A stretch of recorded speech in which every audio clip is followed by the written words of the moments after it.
Labukas Neringutė, noriu su tavim pasidalinti labai džiugia žinia. Parėjo man šiandien tyrimai gimdos kaklelio. Buvo manyje virusas, kuris gamino vėžinės ląsteles. Tai nustatė pernai ir sakė, iki gyvenimo pabaigos man reikia tikrintis kasmet ir kad operacija bus reikalinga tai 100%. Ir parėjo šiandien tyrimų rezultatai. Gydytojas sako, jų pas jūs viruso nebėra, jisai dingo, jūs pasveikot, sveikinu. Tai žinok, džiaugsmo, belė kiek, po šiurpo tiesiog kailis. Aš taip viduj širdį, aš taip tikėjau, kad tikrai aš būsiu jį nugalėjus. Ta ląstelių maistas, kai tik aš pradėjau balandžio mėnesio. Nuo balandžio mėnesio pradėjau Yes Global kolongardą, visą tą trikampį ir tą moterišką. Ta moterišką nenutraukiau, visą laik vartojau. Ir va tą trikampį.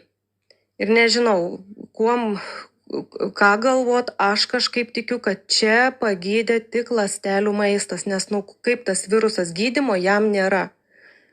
Imuninė sistema arba susitvarko su juo, arba ne. Tai va ląstelių maistas, aš manau, kad jisai imuninę sistemą sukėlė ir susitvarkė, sukovojo su to virusu. Nežinau, ant tiek džiaugsmo, belė kiek, nemoku apsakyti.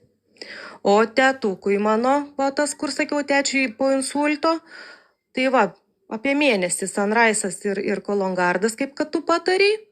Jisai turi gultis kitą savaitę į ligoninę, prieš mėnesį užsiregistravo lašalinių pasileist.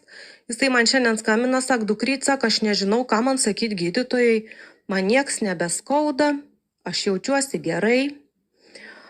Žodžiu, jam astma, jis dūsdavo, kaip bronchitas kosėdavo. Sako, aš nebekosau, manęs nebedusina, aš kvėpuoju lengvai.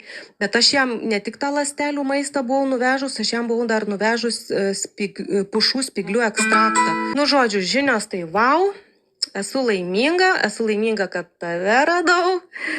Ir kad per tave pradėjau vartoti tos nuostabius produktus, dabar visi sveikstam, visi aplinkiniai, visi artimieji. Ačiū tau, zuikeli.